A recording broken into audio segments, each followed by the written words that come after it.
You ask Tiger to solve. This deals with linear equations with one unknown. The final result is x equals 42. Let's solve it step by step. Group all constants on the right side of the equation. Add 21 to both sides. Simplify the arithmetic.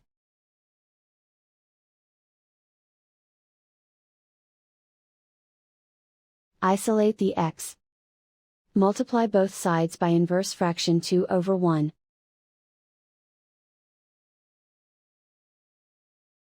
Group like terms. Multiply the coefficients. Simplify the fraction. Simplify the arithmetic. And so the final result is x equals 42.